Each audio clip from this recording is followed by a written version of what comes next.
नमस्कार दोस्तों, एक बार फिर से आप सभी दर्शकों का हमारे YouTube चैनल में पुनः स्वागत है।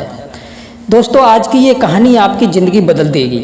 आपदा को अवसर में बदलने की बात तो आप सबने सुनी ही होगी, लेकिन ये कथन सिर्फ उनके लिए है जो सबसे अलग सोच सकते हैं। बाकी सब तो केवल भाग्य के सहारे बैठे रहते हैं। पर दोस्तों याद रखिए, सामान्य बुद्धि बस सामान्य परिस्थितियों तक ही हमारा साथ देती है। जब परिस्थिति असामान्य हो जाती है तो उनका निवारण सामान्य सोच के साथ में नहीं किया जा सकता। उस समय हम तभी सफलता प्राप्त कर सकते हैं जब हम कोई नई खोज निकालें। दोस्तों याद रखिए, बुद्धि सबके पास है, लेकिन सफल वही हैं जो उन सबसे आगे की सोच सकता है। ऐसा व्यक्ति किसी भी हालत में अपना भाग्य बदल सकता है। वो कैसे? तो आइए जानते हैं इस कहानी के माध्यम से। दोस्तों, बहुत समय पहले की बात है। चेन्नई देश में एक ब्राह्मण रहा करता था। वैसे तो दोस्तों कुछ कहा नहीं जा सकता, लेकिन पहले ये कहा जाता था कि सरस्वती और लक्ष्मी जी की आपस में नहीं बनती है। इसलिए वह ब्राह्मण सरस्वती का पुजारी था और गरीब भी था। ब्राह्मण का एक गुरुकुल था।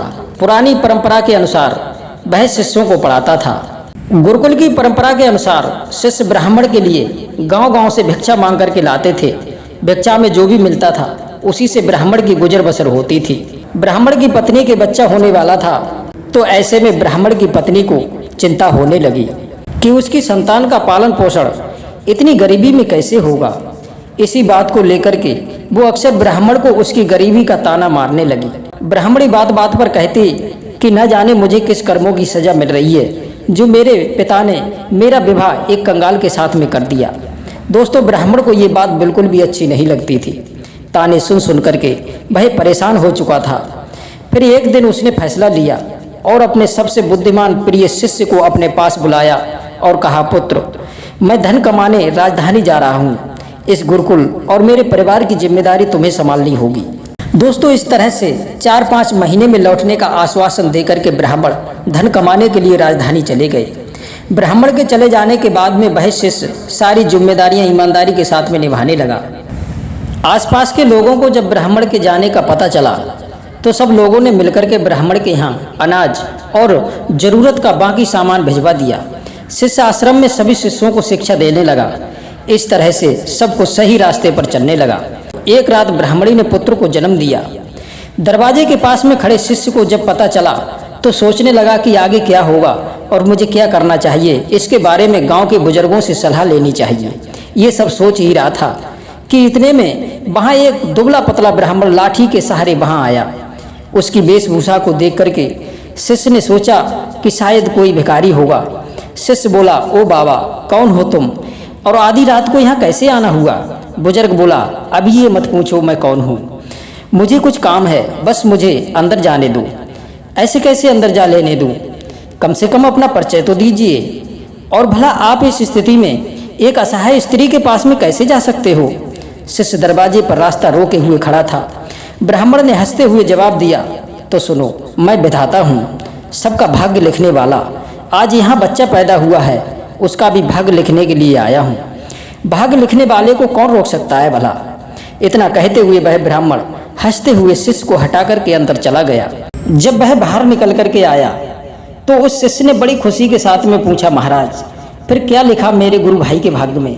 ब्राह्मण बोला, आज तक विधाता ने किसी को बताया है क्या कि उन्होंने उसके भाग्य में क्या लिखा है?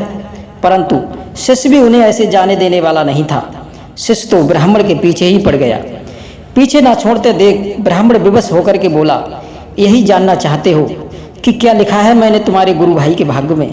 तो सुनो, मैंने तुम्हारे गुरु भाई के भाग्य में लिखा है कि भाई हमेशा निर्धन रहेगा।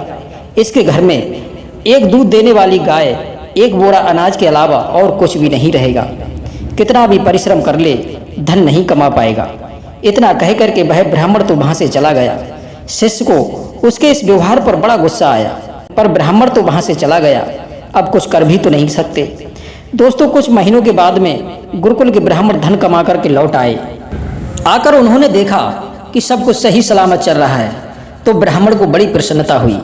वह अपने साथ काफी धन कमा करके लाए थे। अब उन्हें किसी बात की कोई चिंता नहीं थी। उनका जीवन बड़ी हंसी खुशी के साथ में चलने लगा। लेकिन यह खुशी ज़्यादा दिन तक नहीं टिक पाई। सब धन धीरे धीरे खत्म हो गया और कमाई का कोई और साधन न होने के कारण एक बार फिर से गरीबी आ गई। फिर ब्राह्मण का परिवार 2 साल पहले वाली हालत में आ गया। इस बार फिर ब्राह्मणी को एक बच्चा होने वाला था। ऐसी स्थिति में जब ब्राह्मण ने अपने शिष्य से विचार विमर्श किया तो शिष्य ने फिर से राजधानी जाने के लिए सलाह दी। ब्राह्मण पहले की तरह अपनी सारी जिम्मेदारी अपने उसी बुद्धिमान शिष्य के कंधों पर छोड़कर राजधानी चला गया। सब कुछ वैसे ही चलने लगा जैसे पहले चलता था। समय आने पर ब्राह्मणी की कोख से एक कन्या ने जन्म लिया। जब शिष्य को इस बात की खबर मिली तो वह अपनी गुरु बहन को देखने के लिए गया था। लेकिन उसके पहुंचने से पहले ही वह दुबला पतला ब्राह्मण पहुंच गया था जो खुद को विधाता बताता था। उसे देखकर के शिष्य को बड़ा गुस्सा आया, पर कर भी क्या सकता था। जब वह ब्राह्मण बाहर निकले तो शिष्य ने पूछा, कहो महाराज, अब कौन सा चक्रव्यूह रचा करके आए हो? ब्राह्मण कहने लगा, अरे भाई गुस्सा क्यों करते हो? मैं तो बस अपना काम करने आया था। सबका अपना अपना काम होता है। मेरा काम है सबका भाग्य लिखना। इसमें भला मैं क्या कर सकता हूँ? शिष्य बोला, अच्छा महाराज ठीक है, मगर बताओ तो सही, आखिर मेरी गुरु बहन के भाग्य में तुमने क्या लिखा है? ब्राह्मण ने कहा, इस लड़की का विवाह नहीं होगा। हाँ, लेकिन इसे देखने वाले तो बहुत आएंगे, फिर भी ये सारी जीवन कुंवारी रहेगी। इतना सुनते ही शिष्य को गुस्सा बहुत आया और गुस्से में ब्राह्मण को वहां से चले जाने के लिए कह दिया। इसके अलावा और कुछ भी नहीं कर सकते। ब्राह्मण पहले की भांति मुस्कुराता हुआ चला गया, लेकिन वो शिष्य के मन को अशांति दे गया। शिष्य सोच में पड़ गया कि अगर ये सच में विधाता है तो उसके गुरु भाई और गुरु बहन का भविष्य क्या होगा, कैसे कटेगा उनका जीवन। खैर धीरे धीरे समय बीतने लगा। 1 साल 2 साल करते करते कई साल बीत गए और शिष्य के गुरु यानी ब्राह्मण लौट कर के वापस नहीं आया। राजधानी से जितने भी व्यक्ति आते उतनी बातें बताते। कोई कहता ब्राह्मण की मृत्यु हो गई, कोई कहता वह अपनी पत्नी से परेशान थे इसलिए संन्यास लेकर के जंगलों में चले गए। दोस्तों, शिष्य ब्राह्मण के घर और गुरुकुल की सारी जिम्मेदारियां बड़ी ईमानदारी के साथ में संभाल रहा था। सबके साथ साथ अपने गुरु भाई और अपनी गुरु बहन को भी शिक्षा दी। इस तरह से 18 साल बीत गए।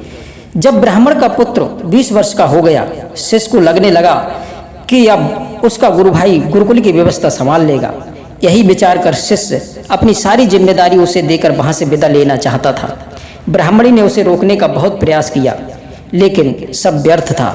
शिष्य जब जा रहा था तो गुरु भाई उसे छोड़ने के लिए कुछ दूर उसके साथ गया था। जब गुरु भाई आशीर्वाद लेकर के लौटने को हुआ तब शिष्य ने कहा, भाई मैं जा रहा हूँ, मगर मैं तुम्हें 3 बातें बता रहा हूँ। उन बातों को हमेशा ध्यान में रखना। पहली बात यह है, कभी भी अपने घर पर अनाज से भरा हुआ बोरा मत रखना।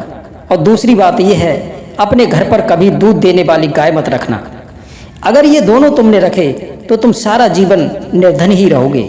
और तीसरी बात यह है कि जब भी कोई व्यक्ति तुम्हारी बहन के विवाह के संबंध में बात करने आए तो उन्हें 100 सोने की मोहरें लाने को बोलना। जब वे तुम्हें 100 सोने की मोहरें दे दें तभी तुम अपनी बहन को उन्हें दिखाना। दोस्तों, लड़के ने वैसा ही करने का वादा किया और वापस आश्रम में लौट आया। मित्रों, अगले ही दिन गांव के एक पुरोहित के यहाँ से एक दुधारू गाय और एक बोरा अनाज उस लड़के के यहाँ भिजवा दिया। लड़के ने उसी समय गाय और अनाज दोनों को बेच दिया। अगले दिन फिर किसी ने एक बोरा अनाज और दुधारू गाय भिजवा दी। लड़के ने फिर उसे बेच दिया। अब आए दिन गाय और अनाज के बोरे आने लगे। लड़का अपने वादे के अनुसार उन्हें बेचता गया। ऐसा करने से उसका भाग्य बदल गया और जल्दी ही वह अमीर हो गया। थोड़े दिन बाद उसकी बहन भी विवाह के योग्य हो गई। उससे विवाह करने के लिए लोग उसके भाई से संपर्क करने लगे। उस लड़के को अपना वादा याद था। उसकी बहन को जो भी देखने के लिए आता वह उससे 100 सोने की मुद्राएं ले लेता। इस तरह से वह और भी धनी होता चला गया। अब तो उसका जीवन सुखमय हो गया।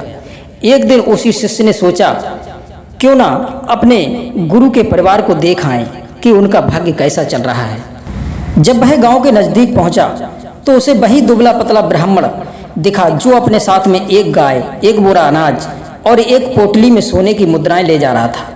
शिष्य ने आवाज लगाते हुए कहा, अरे महाराज, कहाँ जा रहे हैं? ब्राह्मण ने उसकी ओर देखा और गुस्से में ऊंची आवाज में बड़बड़ाना शुरू कर दिया, ब्राह्मण बोला, फिर से आ गए जले पर नमक छिड़कने। देख लो, ये सब तुम्हारा ही किया धरा है। रोज एक दूध देने वाली गाय, एक बोरा अनाज और 100 सोने की मुद्राएं देते देते मेरी ऐसी हालत हो गई है। दिमाग काम नहीं करता कि तुम्हारे इस चक्रव्यूह से कैसे निकलूं। शिष्य ने कहा, मेरा चक्रव्यूह? पर महाराज, आप भूल रहे हैं कि भाग्य तो आप लिखते हैं। फिर मैं कैसे आपको किसी चक्रव्यूह में फंसा सकता हूँ? ब्राह्मण बोला, बेटा, मैं तेरी बुद्धि से हार चुका हूँ, मेरी सहायता कर और मुझे इस झंझट से निकाल। शिष्य ने कहा, झंझट से निकलना है तो उन दोनों के भाग्य की रेखाएं मिटा दीजिए। महाराज, आप तो जानते ही हैं, ये कलयुग है। आज का इंसान स्वयं अपनी बुद्धि से अपना भाग्य बनाता है। उदाहरण तो आप देख ही रहे हैं। ऐसे कैसे मिटा दूं मैं भाग्य की रेखाएं? तो फिर उठाइए झंझट, मैं कुछ नहीं कर सकता। अरे नहीं बेटा, कुछ तो ख्याल करो। कब तक इसी काम में फंसा रहूंगा? मैं भी मजबूर हूं महाराज। मैंने अपने गुरु को वचन दिया है कि उनके परिवार का ख्याल रखूंगा। अब ऐसे में उनका साथ कैसे छोड़ दूं? वैसे भी इस दुनिया में कुछ पाने के लिए कुछ खोना पड़ता है, और फिर मुझे तो अपनी बहन का विवाह भी करना है। अगर आप मेरी बात मान लें तो आपको अपनी समस्या का हल मिल जाएगा। दोस्तों, कुछ देर सोचने के बाद में उस ब्राह्मण ने गाय, अनाज का बोरा और मुद्राओं की पोटली उस शिष्य को दे दी और बोला, जाओ बेटा, मिटा दी उनकी भाग्य की रेखाएं। तुम्हें उनका जैसा भी भविष्य बनाना है बना लो, मैं कोई भी रुकावट नहीं डालूंगा। लेकिन हाँ, मेरी एक विनती है, इस बारे में तुम किसी को बताओगे नहीं तो कोई मेरा आदर नहीं करेगा, किसी को मेरा भय नहीं रहेगा, जिसके कारण मुझे कोई भी याद नहीं करेगा। इतना कहकर के वह ब्राह्मण तो वहां से चला गया जो अपने आप को विधाता बता रहा था। तो दोस्तों, इस कहानी से ये तो सिद्ध हो ही गया कि आप ही हो जो अपनी बुद्धि से अपना भाग्य बदल सकते हो। यदि आप अपने लक्ष्य के लिए पूरी तरह से समर्पित हैं तो ऐसी कोई चीज नहीं जो आप हासिल ना कर सकते हो सकता है हमारी परेशानियों में ही सारी सफलताएं कहीं ना कहीं छुपी हों। ये तो हमारी मानसिकता पर निर्भर करता है कि जीवन कैसा होने वाला है। दोस्तों, यदि वीडियो आपको पसंद आया हो तो कहानी को लाइक और शेयर अवश्य करें। आप सभी दर्शकों का बहुत बहुत धन्यवाद। जय श्री कृष्णा, जय श्री राधे।